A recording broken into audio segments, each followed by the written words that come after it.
कुंजन गांधी, ईशा गांधी, ऋत्वी गांधी। स्वर्गीय श्रीमती रोमी जैन जी की स्मृति में श्रीमान अमन कुमार जैन, श्री अनिल कुमार जैन, श्रीमती अनुराधा जैन, श्री विक्रांत जैन, श्रीमती काकुल जैन, अक्षिता, रक्षिता जैन, श्री ऋषभ, श्रीमती आरती, वीर, विक्रम जैन, निवासी अंबिकापुर, छत्तीसगढ़।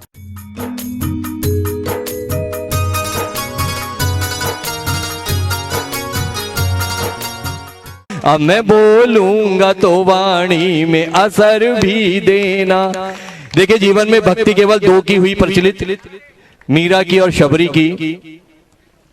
और आज आप सबकी भक्ति गुरुवर देख ही रहे हैं, तो कहते हैं मीरा ने भक्ति से अपने श्याम को पाया था, भक्ति से ही शबरी ने श्री राम को पाया था।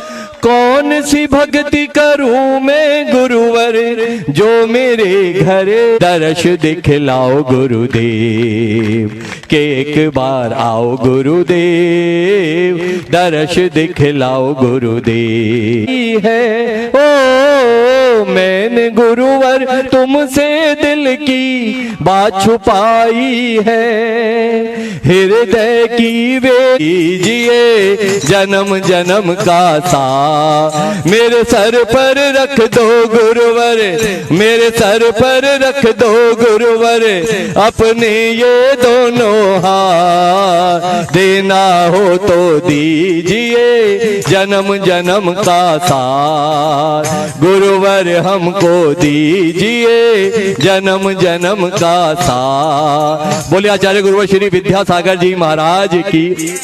और देखिए, मेरा भाई खड़ा है कपिल जैन, इसकी पूरी मेहनत है आपको यहाँ तक लाने की। एक बार जोरदार तालियां भैया के लिए बजा दीजिए प्लीज। फिर ताली बजा के बोलो मेरे बाबा का जयकारा। बोलिए आदिनाथ भगवान की, संत शिरोमणि आचार्य गुरु विद्यासागर जी महाराज की। ऊंचे शिखर पे चरण के निशान। सभी लोग सुनिएगा ध्यान पूर्वक, दिल्ली वाले अंकल लोग और आंटी लोगों से भी, भैया भी, हाँ भैया और भाभियों से भी बहुत ही पुण्यशाली, और हम उनकी अनुमोदना करते हैं कि इतनी दूर वो यहाँ चल के आए हैं। तो सुनिएगा, ऊंचे शिखर पे चरण के निशान, ओ सारी दुनिया में इनकी निराली है शान। नमोकार जपो, नमोकार जपो भैया मंदिर में सुबह शाम, नमोकार जपो। टना टन बजे घंटा मंदिर में सुबह शाम, टना टन बजे, टना टन बजे, टना टन बजे। और द्वितीय शास्त्र के लिए मैं आमंत्रित कर रहा हूं राजीव जी, सुषमा जी जैन, ज्योति कॉलोनी दिल्ली। तालियां बजाकर अनुमोदना करते चले। योगेश जी जैन, आदित्य जी जैन, करोल बाग दिल्ली। आपने भी शास्त्र प्रदान करने का सौभाग्य प्राप्त किया है। हम सभी को आचार्य परमेश्वरी की सामूहिक पूजन का सौभाग्य प्राप्त होगा। आचार्य भगवान के सत्संग की मंगल दिव्य देशना सुनने का सौभाग्य प्राप्त होगा। मैं जिन्होंने चंद्रशिला के माध्यम से मैं आपके नामों की घोषणा कर रहा हूं। आपका, हाँ, वीना विशाल, श्वेता जैन, एंजल जैन, ज्योति कॉलोनी दिल्ली। आपने 11,000 के माध्यम से चंद्रगिरी को सहयोग दिया। तालियां बजाकर अनुमोदना करें। जिनके नामों की घोषणा कर रहा हूं वे शीघ्रता से आ जाएं। निर्यात पक्ष समर्थ पूज्य प्रसाद सागर जी महामुनि राज की, समस्त आचार्य संघ की,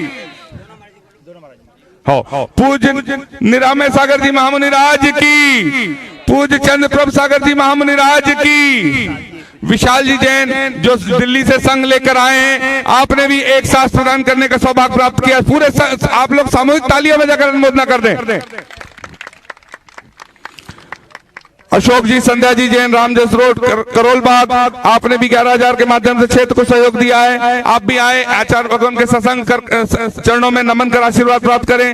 रेखा ऋषु जैन, शिवाजी पार्क, श्रीनगर नई दिल्ली, 11,000। सभी लोग आते चले जिनके नामों की घोषणा हो रही है। हो गए, चलो इधर आए, हो गए, चल तुम इधर आए। श्रीपाल अंकुर अंकित जैन जोड़ी वाले, आपने भी 11,000 के माध्यम से क्षेत्र को सहयोग दिया। अपने स्थान पर बैठते चलें। स्वर्गीय श्री मोहनलाल जी, विजय लक्ष्मी कमल जैन, रामजस रोड करोल बाग, विनोद जी दिल्ली 11,000 रुपए।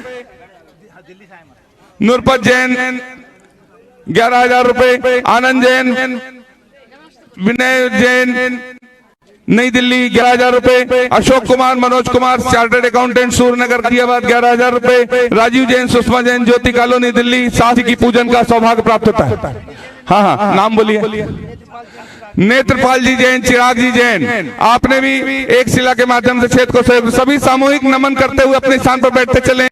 आचार्य परमेश्वरी की पूजन करने का सौभाग्य हमें प्राप्त होगा।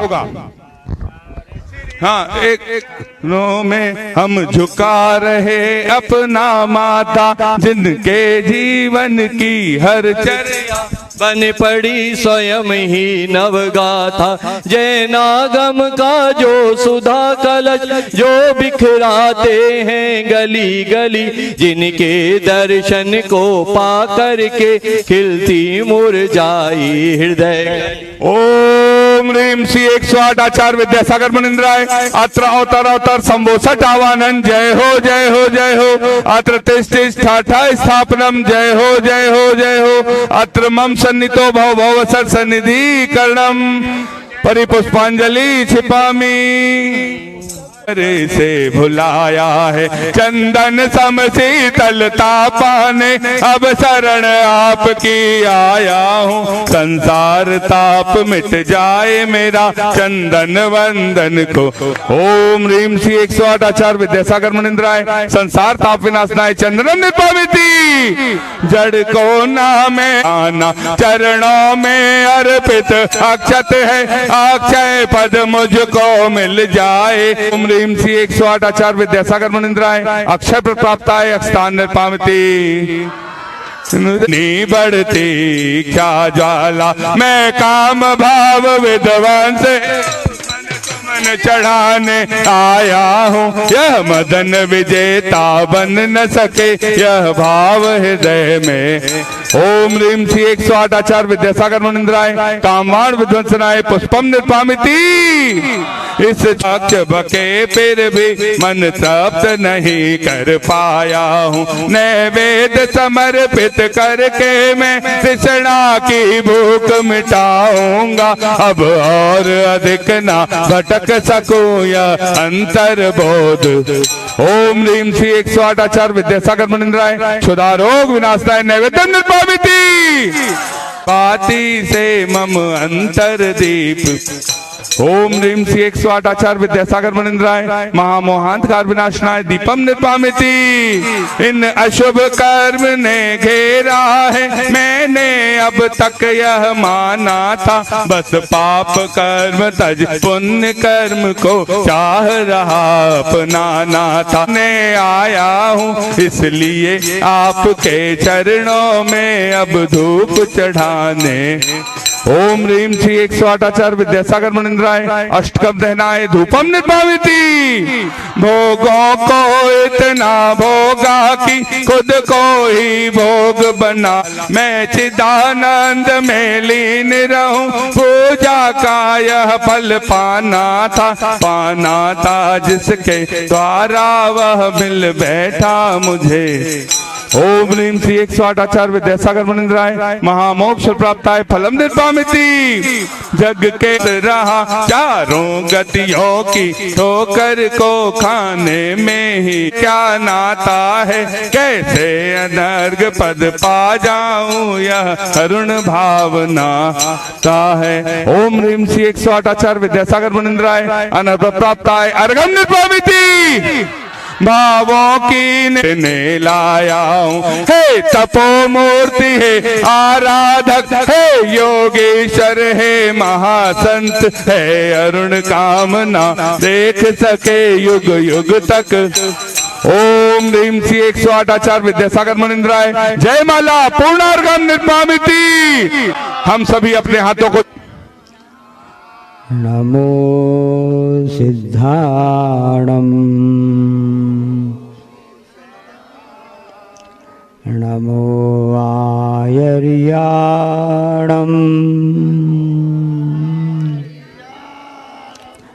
नमो वज्रायाणम्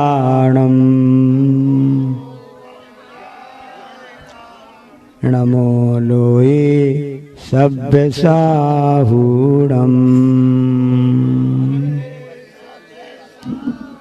अमरकंटक केसरी आदिनाथ भगवान की, चंद्रगिरी के चंद्र भगवान की, गुरु नाम गुरु आचार्य ज्ञान सागर जी महाराज की, मूक माटी रचयिता आचार्य परमेश्वरी गुरुदेव की, पूज्य मुंशी चंद्र सागर जी बा निरामय सागर महाराज की। अहम यानी मैं, और अहम यानी घमंड भी होता है। उसमें अहम में काल लग जाता है तो बन जाता है अहंकार। स्वर्ण के आगे काल लग जाता है स्वर्णकार बन जाता है, और दुकान के आगे काल लग जाता है तो दुकानदार बन जाता है। तो जो करने वाला होता है वो कार के शब्द में उपयोग होता है। सिर्फ गाड़ी चलती है उसका नाम कार नहीं है, करने वाला है जो वो कार कहलाता है। आप लोग गाड़ी चलाते हो, अभी बताओ कि कार आप चलाते हो तो आप कार को ले जाते हो कि कार आपको ले जाती है। छत्तीसगढ़ का यह पोलमी गांव है जो कि कवर्धा कबीर धाम के अंतर्गत आता है। तो कल हमने आपसे कहा था ना, कल भी इसी तरह से माहौल था, जंगल का माहौल था। हमने कहा था कि यहाँ पर देखो, जब भावनाएं अच्छी होती हैं, परिस्थितियां कैसी भी हो, मनस्थिति अच्छी होती हैं, तो जंगल में भी मंगल हो जाता है, नहीं तो दिल्ली में भी दंगल हो जाता है। दोनों एक राशि हैं। तो जहाँ परिस्थितियां जैसी भी हो, यदि हम एडजस्टेबल हो जाते हैं, हम समझौता करना चालू कर देते हैं, तो वहां भी हमारे लिए अनुकूलता बन जाती है। जैसे कि आप लोग इतना एसी और सभी सुविधाएं छोड़ करके भी यहाँ पर आए हो, लेकिन मन स्थिति अच्छी है तो यहाँ भी आपको आनंद का अनुभव हो रहा है, क्योंकि यहाँ से आचार्य परमेश्वरी गुरुदेव के चरणों में हम सब आ चुके हैं। मूक माटी में आचार्य जी ने बहुत अच्छी बात लिखी है कि आप लाभ चाहते हो, लाभ चाहते हो कि नहीं चाहते हो? हाँ, कुछ शुभ लाभ रखते आप दीपावली में, शुभ लाभ। तो लाभ चाहते हो तो लाभ का उल्टा क्या होता है? भला। यदि आप सबका भला सोचने लगो, मन से, वचन से, काय से, अनुमोदना से आप सबका भला सोचने लगोगे, तो सामने वाले का भला तो अपने पाप और पुण्य कर्म के उदय में होगा, लेकिन आपकी सद्भावना से आपको लाभ प्राप्त होगा, ये कहा जाता है। तो अहंकार से हम फूल तो सकते हैं, फैल नहीं सकते हैं। अहंकार जब आता है तो आदमी के लिए कुछ भी नहीं सोचता है, वह अहम बस मैं ही मैं देखता हूँ, और उसे कुछ भी नहीं देखता है। एक बकरी को पालने वाला व्यक्ति था, उसने कहा मेरी बकरी इंग्लिश में बात करती है। अच्छा, इंग्लिश में बात करती है, कैसे बात करती है? उससे पूछा कि बताओ अच्छा, अप्रैल के बाद में कौन सा महीना आता है? क्या बोलती है? अच्छा। और उससे पूछा अच्छा, जून के पहले कौन सा महीना आता है? तो जहां पर मैं होता है वहीं अहंकार, वहीं अहम होता है। सत्ता हो, राजगद्दी हो, संपदा हो, इन सब प्राप्त तो हो जाती है, उसमें अहम आ जाता है, लेकिन अहंकार के साथ में बस ज्यादा टिक नहीं पाता है। ये सभी बात हम सब जानते ही नहीं जानते हैं। और फिर दिल्ली वाले आए हैं, यहाँ भी चुनाव होने वाले हैं, चुनाव हर जगह होते रहते हैं ना।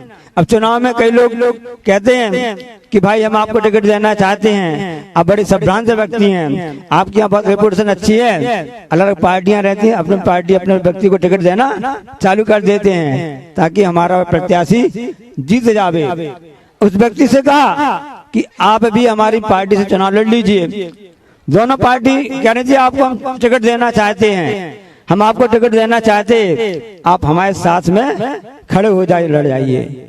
उस व्यक्ति ने कहा भाई मैं चुनाव तो नहीं लड़ सकता हूँ, पर चुनाव में साथ तो दे सकता हूँ। बहुत बड़ी बात है चुनाव साथ देना। चुनाव प्रत्याशी खड़ा हो जाता है, उसे सपोर्टर बड़े बड़े हो जाते हैं, तब कहीं जाकर वो चुनाव जीत पाता है? अकेले कुछ भी नहीं होता है। तो हम सोच ले कि मैं अकेला खड़ा हूं, मैं कर लूंगा, तो कुछ नहीं हो सकता, क्योंकि कार्यकर्ता का सहयोग आवश्यक होता है। उस व्यक्ति ने कहा नहीं, मैं चुनाव तो नहीं लड़ सकता हूं, पर मैं चुनाव में आपका साथ दे सकता हूं। अब उनसे पूछा गया कि अच्छा ठीक है, आप हमारे साथ हमारा साथ दीजिए। तो दूसरी पार्टी ने कहा कि आप हमारा साथ दीजिए, अब किसका साथ दें? तो उन्होंने कहा आप हमारे रेस्ट हाउस में आइए। नेता लोग होते ना, वो अधिकतर कहाँ रुकते ज्यादा? रेस्ट हाउस, सर्किट हाउस, विश्राम गृह। इस संसार भी बिल्कुल विश्राम गृह है। हमने सोचा कि जंगल में जो फॉरेस्ट का रेस्ट हाउस बना वो विश्राम गृह है, या PWD का बना वो विश्राम गृह नहीं। इस संसार भी विश्राम गृह है, हमारा घर भी तो विश्राम गृह है।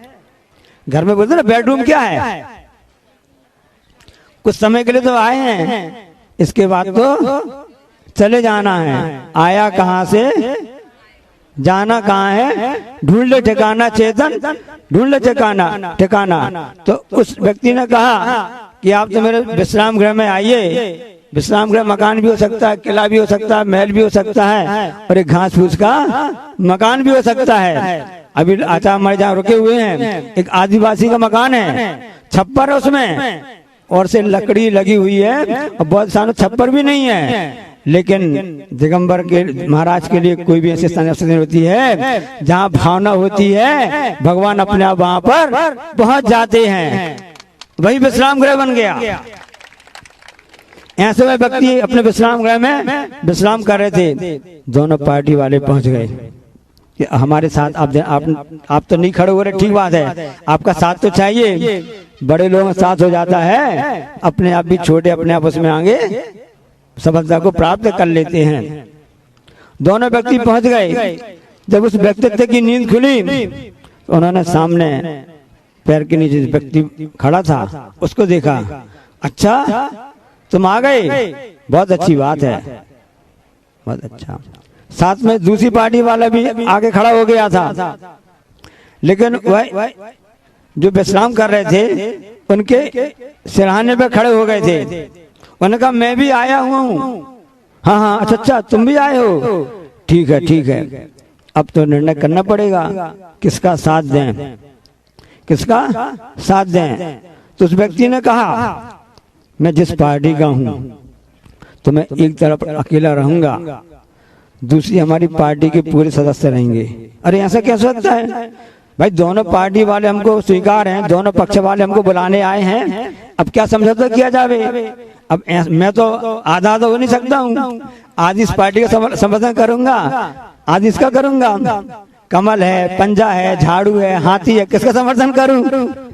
समझ रहे ना? तो अब मैं एक के साथ में रहूंगा और एक के साथ में मेरी पूरी पार्टी रहेगी। आपकी पार्टी में कौन कौन है?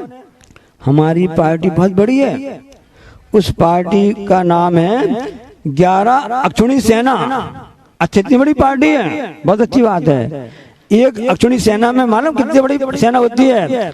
उसमें 22,000 तो रथ होते हैं, उतने सारथी हो गए, और 22,000 उसमें हाथी होते हैं, लगभग 1,780, मतलब राउंड फिगर में 22,000 उसमें हाथी होते हैं, 22,000 रथ होते हैं, और लगभग 66,000 उसमें घुड़सवार होते हैं, और 1 से 1.25 लाख उसमें पैदल सैनिक होते हैं। क्योंकि उस समय तोप नहीं चलती थी, बंदूक नहीं चलती थी, धनुष बाण चलते थे, और इससे सेना होती थी। ऐसी एक नहीं 11 गुनी। अब हिसाब लगा लीजिए, मतलब एक अक्षुणी सेना में लगभग 2.5 लाख व्यक्ति हो गए लड़ने वाले। इस तरह से 11 अक्षुणी सेना के हिसाब लगा जाएगा तो कितना हो गया?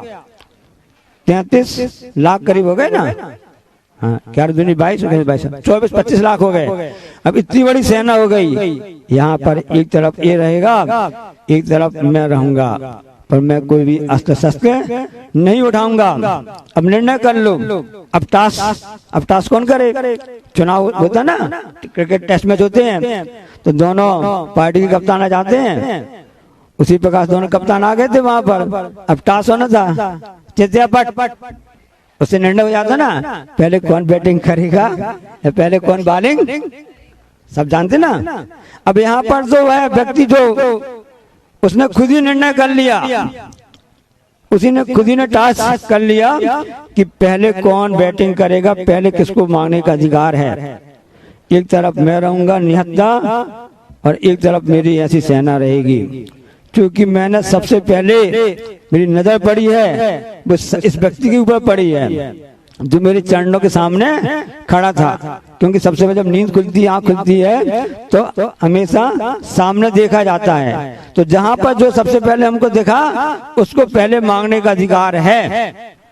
वह टॉस जीत गया है। अब वो क्या करना चाहता उस पर निर्भर है। वह बैटिंग करना चाहता है कि बॉलिंग करना चाहता है। वह मुझको मांगता है कि मेरी पूरी 11 सेना को मांगता है। स्वाभाविक है जो चरणों के पीछे खड़ा हुआ है वह विनम्रता को ही प्राप्त करेगा।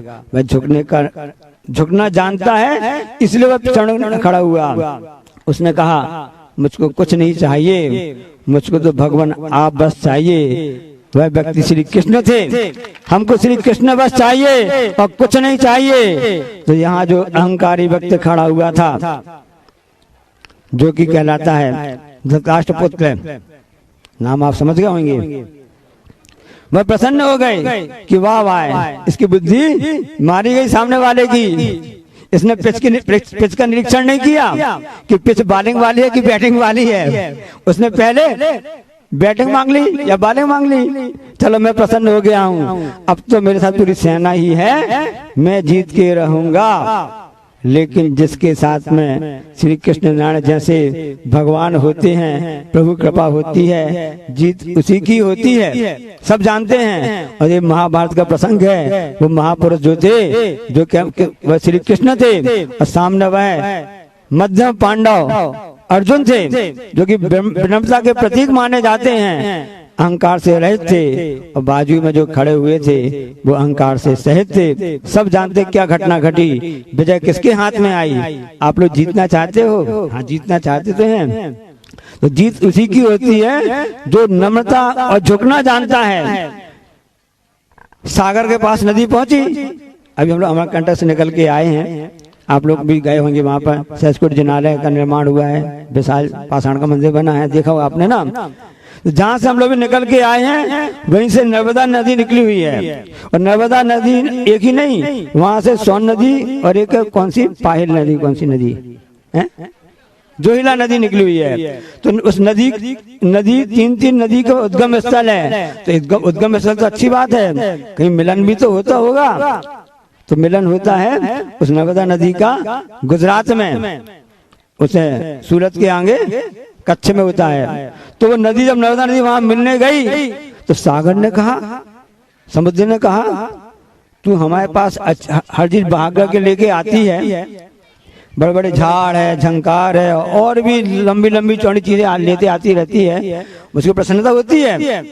लेकिन मुझको सब एक चीज जरूरत है, तू लाई नहीं, उसको आज तक नहीं लाई। कब से बहती आई है, सामान लेते आई है, आज तक तूने एक भी इतना छोटा सा कोमल सा बैंत होता है ना, कमजोर दुबला पतला सा बैंत होता है, ऐसा कोमल कमजोर सा दुबला पतला सा तू ऐसा बैंत लेकर के नहीं आई है। जबकि बड़े बड़े पहाड़, बड़े बड़े पत्थरों को लेकर आ गई है, बड़े बड़े झाड़ झंगार को लेकर के आई है। मुझको बैंत की जरूरत है, मुझको कोमल पतले बैंत की जरूरत है, उसको लेकर आ जा। नदी ने हाथ खड़े कर दिए, नहीं हे सागर, मैं क्षमा चाहती हूँ, मैं यह चीज आपको ला करके नहीं दे सकती हूँ। क्यों नहीं दे सकती हो? जब तो इतने बड़े बड़े झाड़ को लेकर के आ जाती है तो छोटा बहता तो बाएं हाथ का काम है। मैं जब बहती हूँ तो हमारे सामने ये पेड़ खड़े रहते हैं, अड़े रहते हैं, ये अकड़ के जानते हैं। इनकी अकड़ के कारण से इनको मैं उखाड़ करके फेंक देती हूँ और बहा करके मैं ले आती हूँ, तुम्हारे चरणों में सौंप देती हूँ। लेकिन जब मैं बैंतों के सामने से निकलती हूँ जो छोटे छोटे कोमल हैं, तो सामने निकलती हूँ तो ये अपने आप झुक जाते हैं। मैं पूरा प्रयास करती हूँ इनको उखाड़ने के लिए, लेकिन इनकी जड़ें भी मजबूत इसलिए रहती हैं क्योंकि ये झुकना जानते हैं, इनमें विनम्रता है, इनमें नम्रता है, ये अहंकार से रहित होते हैं, इसलिए मैं इनको नहीं उखाड़ के पाती हूँ। इसकी व्यवस्था आप और कहीं कैसी करनी पड़ेगी। जब तक आप में विनम्रता है, झुकने की क्षमता है, आपको कोई भी नहीं उखाड़ सकता है। यही जीवन का संगीत है, यह जीवन संसार का सार है। तो व्यक्ति परेशान हो गया, व्यक्ति परेशान हो गया। उसने कहा बाबा जी मैं बहुत परेशान हूँ। इसकी क्या बात है? मुझको धन दौलत चाहिए तो मैं सुखी हो जाऊंगा। सुखी हो जाओगे? कैसे सुखी जाओगे? आज तक जिन लोगों ने धन दौलत प्राप्त की है, हमने उनको आज तक तो सुखी नहीं देखा है। तुम कैसे सुखी हो जाओगे? नहीं, मैं वो व्यक्ति अपनी बात में अड़ा रहा। मुर्दा अकड़ जाता है तो पानी में बह जाता है, और इंसान यदि अकड़ता नहीं है, तेज बहाव में भी अपने हाथ पे चलाना जानता है और नदी पानी को नमस्कार करता रहता है। हाथ जब तैरते ना स्विमिंग में ऐसा हाथ करते ना, मतलब मैं आपको नमस्कार कर रहा हूँ, प्रणाम कर रहा हूँ, मेरी रक्षा करो, तो वह नदी भी उसके लिए रक्षा करने की तैयार हो जाती है, वह किनारे में अपने प्राण को बचा लेता है। तो मुर्दा अकड़ना जानता है, इंसान जो होता है वह झुकना जानता है। ये बात अलग है कि हम जिंदा अवस्था में भी अकड़ रहे हैं। समझ लो अब क्या है, हम विचार कर लेना। तो उस व्यक्ति ने कहा कि मुझको धन दौलत दे दो, मैं सुखी हो जाऊंगा। समझाया बाबा जी ने कि धन दौलत से किसी सुख मिला है क्या? नहीं, मुझको मिल जाएगा, आप चिंता नहीं करो। ठीक है, तुम्हारी बात मैं मान लेता हूँ। और उसको एक पारस मणि उठा करके उसने दे दी। बाबा जी ने पारस मणि दे दी, ये ले जाओ, जितना भी आपके पास लोहा है भाई आप इससे आपका सोना बन जाएगा। आप लोग यहाँ पर आए हो, भजन गाते ना, गुरु के दर्शन मिल जाते हैं, आचार्य के दर्शन मिल जाते हैं, उनकी दृष्टि मिल जाती है, आहार देने मिल जाता है, और गाना गाते हो कि मेरी चांदी सोना, क्या कहते हो? तो बाबा जी ने कहा ले बेटा ये पारस मणि ले ले, तो चांदी का पूरा जितना लोहा है वो पूरा सोना हो जाएगा, ले जा। क्योंकि बाबा जी झूठ तो बोलते हैं, उनकी असली पारस मणि ऐसा नहीं कि उन्होंने ऐसी दे दी, वो फ्रॉड नहीं करते। सुन लो दिल्ली वालों, वो धोखाधड़ी नहीं करते। उन्होंने पारस मणि दे दी। कथानक आपको बताना चाहते, विषय को बताना चाहते हैं, और वो व्यक्ति ने ले ली। एक शर्त है, लेकिन आपको शाम को वापस करनी पड़ेगी। एक दिन आप कितना छू सकते हो? आप पूरी दुकान चले जाना, हार्डवेयर की दुकान चले जाना, कोई स्टील किंग हो जाएगा जिसके यहाँ छड़ वगैरह होती हैं, उसमें पूरा आप छू देना, सब सोने का हो जाएगा। या खरीद लेना, जितने एक ट्रक भी आपने यदि मान लो लोहा खरीद लिया, 10 ट्रक खरीद लिया आपने, उसको छुला देना, 1 घंटे में काम हो जाएगा। 10 ट्रक सोना क्या कहलाता है? मुंह में पानी तो नहीं आ रहा आप लोगों के? तो उसने कहा ठीक है। अब वो व्यक्ति सोचता रहा, अब मैं सारा पहले लोहा इकट्ठा कर लूं, तो फुर्सत में बैठ करके मैं इसको स्पर्श कराऊंगा तो पूरा लोहा हमारा सोने का हो जाएगा। सुबह से शाम हो गई, लोहा इकट्ठे करते करते करते, और जब समय आया छुलाने का, बाबा जी ने कहा रिटर्न, वापस करो, बैक टू पवेलियन। है कि नहीं? कितना आपने खेला, लेकिन आपका स्कोर तो कुछ भी नहीं बन पाया। टुक टुक करते रहे, 0 में आउट होकर के आ गए, बैक टू पवेलियन। आप इसी में भ्रम पड़ते रहे कि मैं इकट्ठा कर लूं, सबको इकट्ठा सोना बना दूंगा। प्रभु कृपा से, गुरु कृपा से हमने स्वयं अपने कर्म के उदय से ये पारस मणि प्राप्त की है। ये पारस मणि है, ये मनुष्य जीवन पारस मणि के समान है बंधुओं। हमने इस पारस मणि को इसी में इकट्ठा करने में लगे हैं। पत्नी, बच्चे, धन दौलत नहीं करेगी। महाराज जी आप तो सोचते होंगे महाराज जी आप तो अकेले हो गए, हमने इकट्ठा किया, आप हमको ऐसे क्यों कर रहे? आपने इकट्ठा किया, अच्छी बात है, आपका गृहस्थ धर्म अच्छा है, क्योंकि मुनि धर्म और गृहस्थ धर्म दोनों साथ साथ कहते हैं, तभी अहिंसा धर्म की ध्वजा इस भारत देश में फहराती रहेगी।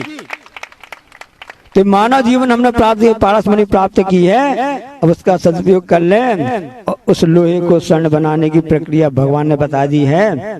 हम नेक काम करें, अहंकार नहीं करें, झुकने का काम करें, विनम्रता का काम करें, तभी हमारे यह जीवन सार्थक हो सकता है। तो पारसमणि का आप उदाहरण ध्यान रखेंगे तो आपके लिए अच्छा रहेगा। अकड़ने वाली बात हमारे पास नहीं होनी चाहिए, तभी हम आगे जीवन में बन सकते हैं और जीवन से बच सकते हैं। यदि हमने मानव जीवन को सही अर्थ में बचा लिया तो अगला जीवन हमारा और अच्छा होगा।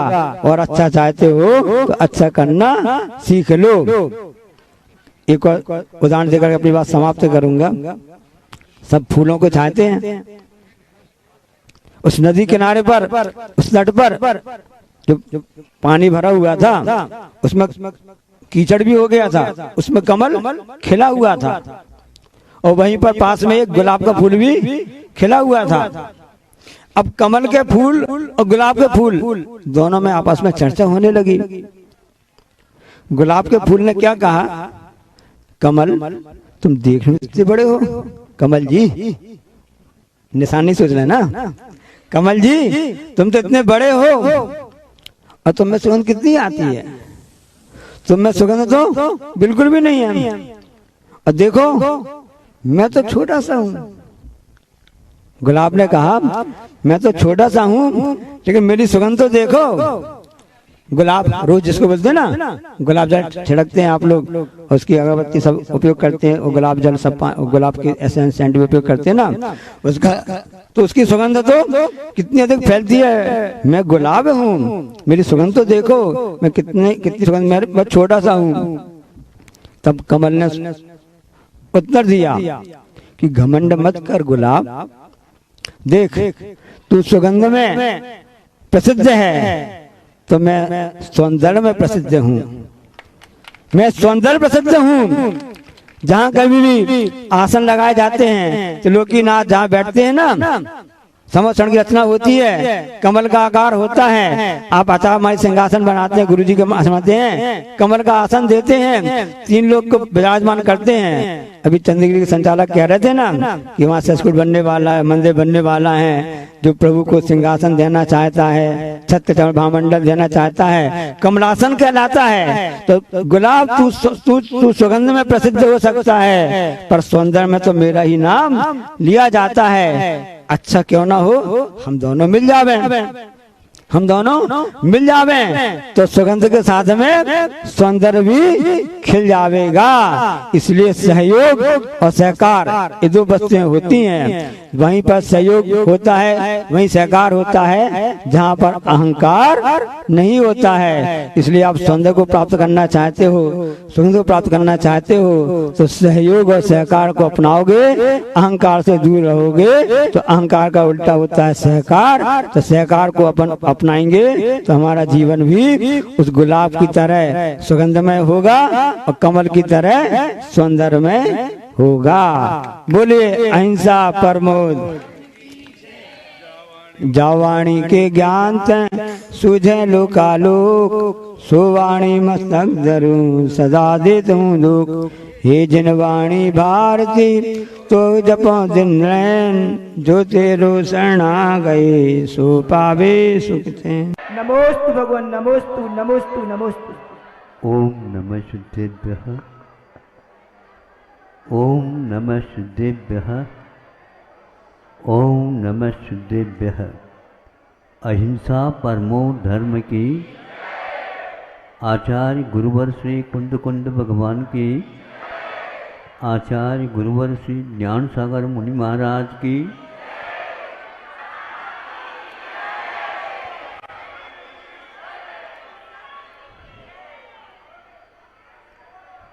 किस किस को क्या क्या बनना है, यह कल के कार्यक्रमों से ज्ञान लगभग हो गया है।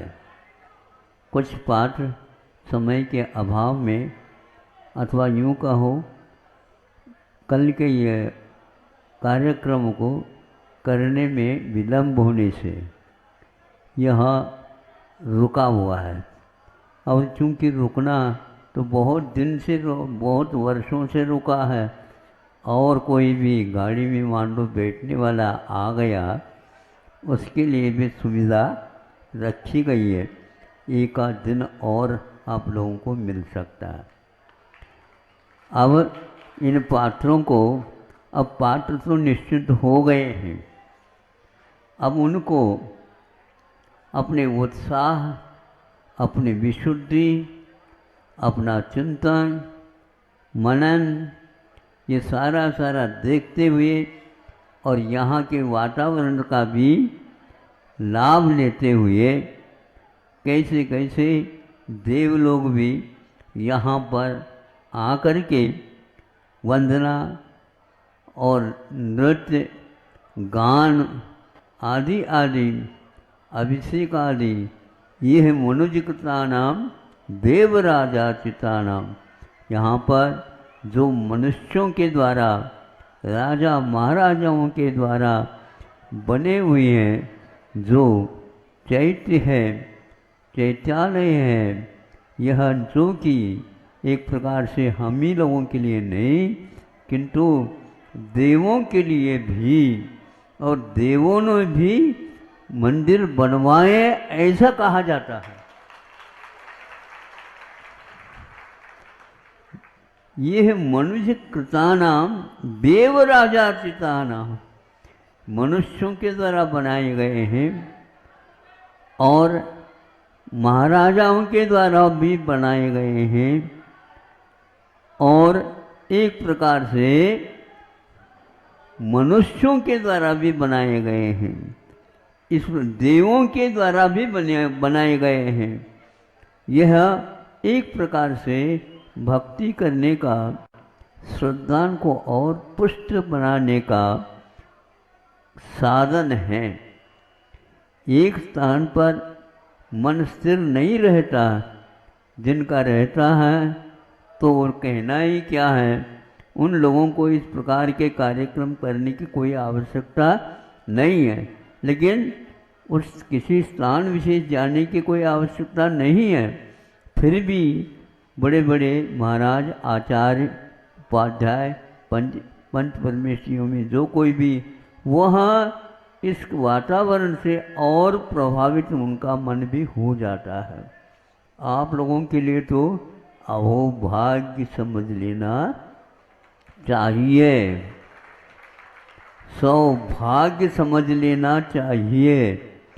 100 भाग्य खुलने के ये द्वार हैं, इन द्वार पर आप खड़े हो, भीख न मांगो, आपकी ही सब निधि यहाँ पर विद्यमान है। जितना चाहो आप उतना इकट्ठा कर सकते हो, हमें नहीं देना है।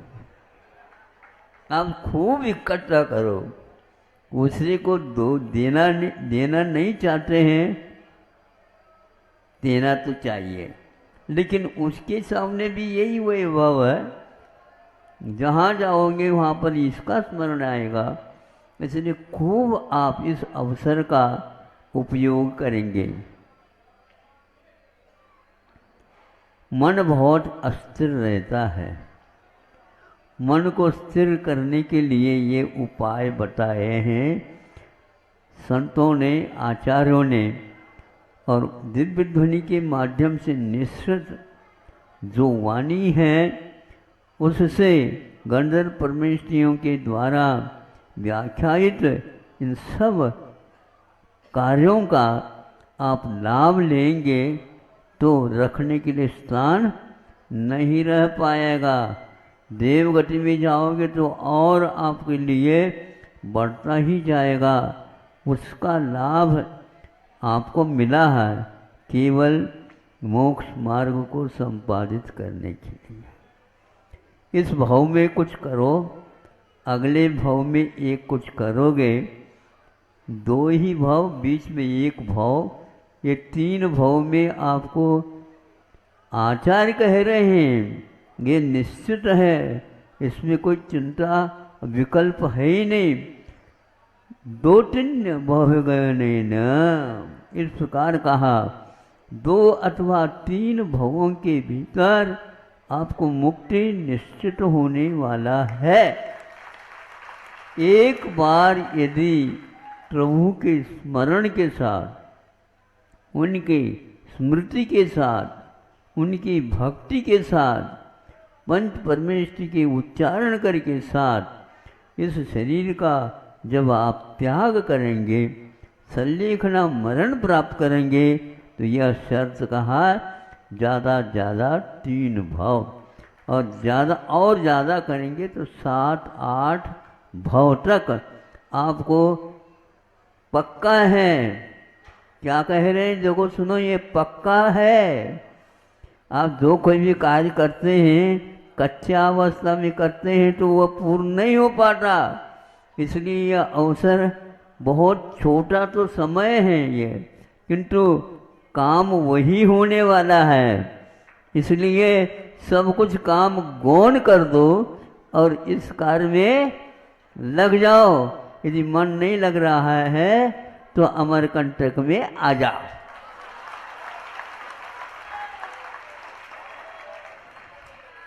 फिर भी यदि मान लो मन उबने लगा तो फिर बाहर जाकर के देखा करो, और वहाँ सहस्रकूट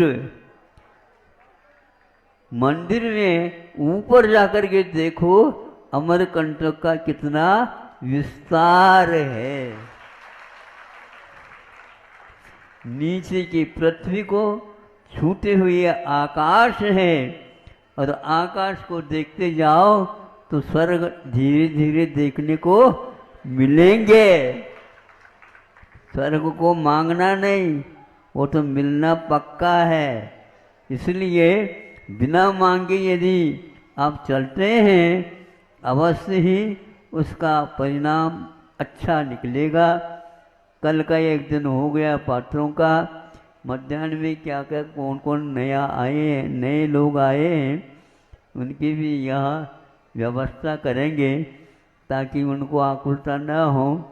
थोड़ा सा विलम्ब हो गया उनको, अब उसका आज मध्याह्न में यदि बन तो कमेटी के माध्यम से आपको अवगत कर लिया जाएगा। आप निर्णित कर लो कि हमें अपने मन को वशीभूत करना है, मन की बात नहीं मानना। सुन रहे हो? आप जल्दी जल्दी मन भटक न जाए इसलिए उसकी बात में आ जाते हो, यही सबसे बड़ी कमी है। मन का नहीं मानना, मन से काम लेना। मन से तो काम लेना है और मन की बात नहीं मानना। ठंडे बस्ते में मन को रखना ही मोक्ष मार्ग है। अहिंसा परमो धर्म की। बोलिए द्वादशांग जनवाणी माता की। इस कार्यक्रम के पुण्यार्जक थे श्री जयेश भाई जसवंत लाल शाह, श्रीमती रूपाबेन शाह, श्री अर्पित वखारिया, श्रीमती अदिति वखारिया, कियारा वखारिया, जियान वखारिया, कुंजन गांधी, ईशा गांधी, ऋत्वी गांधी। स्वर्गीय श्रीमती रोमी जैन जी की स्मृति में श्रीमान अमन कुमार जैन, श्री अनिल कुमार जैन, श्रीमती अनुराधा जैन, श्री विक्रांत जैन, श्रीमती काकुल जैन, अक्षिता रक्षिता जैन, श्री ऋषभ, श्रीमती आरती, वीर विक्रम जैन, निवासी अंबिकापुर छत्तीसगढ़।